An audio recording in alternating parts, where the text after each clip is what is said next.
नमस्कार, मैं भंते कल्याण, युवा जिला अध्यक्ष, जन अधिकार पार्टी, जनपद चंदौली, उत्तर प्रदेश। अपनी बात शुरू करने से पहले शोषितों और वंचितों की आवाज़ उठाने वाले जन अधिकार पार्टी के राष्ट्रीय अध्यक्ष माननीय बाबू सिंह कुशवाहा जी के स्वस्थ एवं दीर्घायु होने की कामना करता हूँ। साथ ही पूरे विश्व में सुख और शांति का प्रसार हो, इस बात की प्रार्थना करता हूँ। साथियों, इस देश के शासन और संचालन को यदि आप समझेंगे तो पाएंगे कि इस देश में प्राचीन काल में और मध्यकाल में इस देश का शासन और संचालन राजा महाराजाओं के द्वारा हुआ करता था। राजा महाराजा उस पीढ़ी के और आने वाली पीढ़ी के भाग्य विधाता होते थे। राजा के अंदर ढेर सारी शक्तियाँ विद्यमान होती थी और कभी कभी तो राजा को भगवान का रूप भी माना जाता था। आज के राजा में भी वो सारी शक्तियाँ विद्यमान होती हैं जो पहले के राजा में हुआ करती थी। आज का राजा भी भाग्य विधाता होता है हमारी और आने वाली पीढ़ी का, और आज का राजा भी भगवान का रूप होता है। पहले के राजा और आज के राजा में फर्क बस इतना है कि पहले का राजा या तो रानी के पेट से पैदा होता था या तो तलवार के दम पर बनता था, और आज का राजा हमारे आपके वोट से बनता है।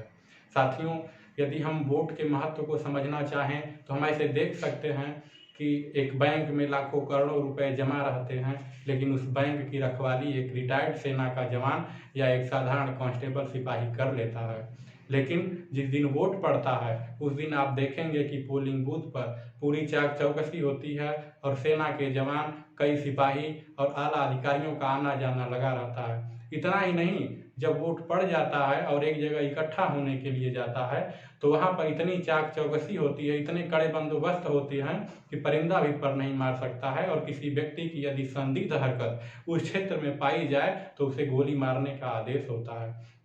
ये इसलिए होता है क्योंकि उसी वोट से इस देश का राजा बनना है और वो राजा इस देश के राज खजाने का मालिक होता है। इसलिए उस वोट की इतनी सुरक्षा व्यवस्था की जाती है। और यदि हमें वोट के महत्व को समझना हो तो हम ऐसे समझ सकते हैं कि हमारे आसपास देखते हैं हम कि लेखपाल होता है, उससे बड़ा कानूनगो होता है, उससे बड़ा तहसीलदार होता है, तहसीलदार से बड़ा एसडीएम होता है, एसडीएम से बड़ा डीएम होता है, डीएम से बड़ा कमिश्नर होता है, कमिश्नर से बड़ा सचिव होता है, सचिव से बड़ा मुख्य सचिव होता है, और मुख्य सचिव से बड़ा मुख्यमंत्री होता है जो हमारे आपके वोट से बनता है। कुछ अन्य विभागों में देख सकते हैं हम, कांस्टेबल होता है, उससे बड़ा दरोगा होता है, दरोगा से बड़ा एसओ होता है, एसओ से बड़ा सीओ होता है, सीओ से बड़ा डीएसपी होता है, डीएसपी से बड़ा एसपी होता है, एसपी से बड़ा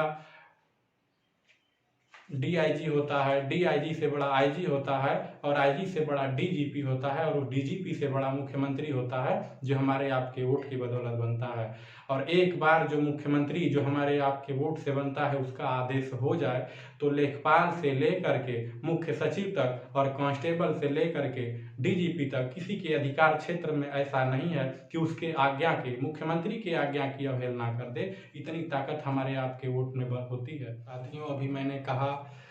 कि राजा भगवान का रूप होता है। इस बात को यदि हमें वर्तमान परिवेश में समझना हो तो हम ऐसे समझ सकते हैं कि वैदिक मान्यताओं के अनुसार माता लक्ष्मी की जब कृपा होती है तो हमारे घर धन संपदा की बढ़ोतरी होती है, पैसे की वृद्धि होती है। लेकिन आज से कुछ दिन पहले, कुछ वर्ष पहले, जब एक राजा जो हमारे आपके वोट से बना था उसने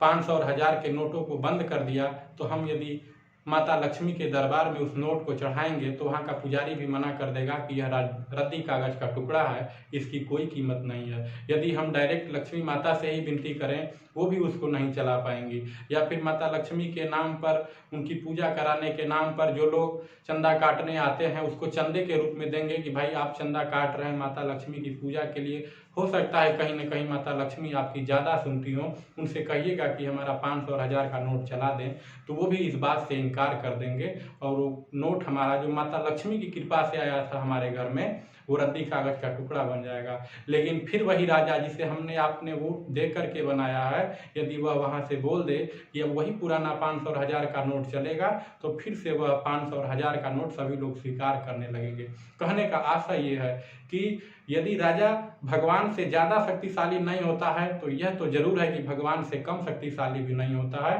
राजा कहीं न कहीं भगवान के बराबर शक्तिशाली होता है। ऐसे बहुत सारे उदाहरण हमारे आसपास पड़े हुए हैं जिनसे हम समझ सकते हैं। वोट जिससे हम अपना राजा बना सकते हैं,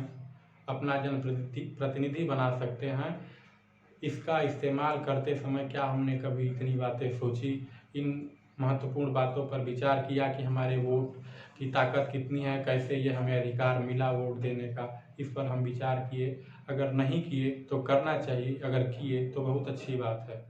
साथियों, हमारा दुर्भाग्य है कि हम मूल्यांकन करते हैं तो ये भी पाते हैं कि हमने वोट इतने महत्वपूर्ण हथियार को कभी 1500 रुपये पर, कभी शराब पर, कभी मांस मछली पर, कभी कपड़ा पर, कभी व्यवहार में, कभी इसको जिताना है, कभी उसको हराना है, कभी साइकिल मिलेगी, कभी लैपटॉप मिलेगा,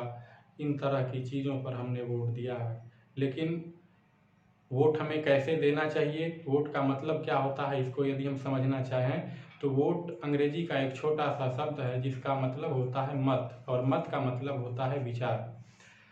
हम जब अपना वोट देते हैं तो इस बात से संतुष्ट होते हैं, इस बात से अपनी मर्जी जाहिर करते हैं कि हम आपके विचारों से संतुष्ट हैं और आपके नेतृत्व में यह देश ठीक ठाक आगे बढ़ेगा, संपन्न रहेगा। वो विचार क्या हो सकता है जिससे इस देश का संचालन हो? किसी को बाबा साहब डॉक्टर भीमराव अंबेडकर की विचारधारा पसंद है, किसी को महात्मा गांधी जी की विचारधारा पसंद है, किसी को सम्राट अशोक की विचारधारा पसंद है, किसी को महात्मा ज्योतिबा फूले की विचारधारा पसंद है, किसी को मार्क्स की विचारधारा पसंद है, किसी को भगवान बुद्ध की विचारधारा पसंद है। अलग अलग तरह के लोगों को अलग अलग विचारधाराएं पसंद आती हैं। लेकिन हमें याद करना होगा कि आज़ादी के बाद जब इस देश का संचालन करने के लिए इस देश के विज्ञजनों ने एक कमेटी बनाई जिसको हम संविधान सभा कहते हैं। तो उस संविधान सभा में, जिसमें मुख्य रूप से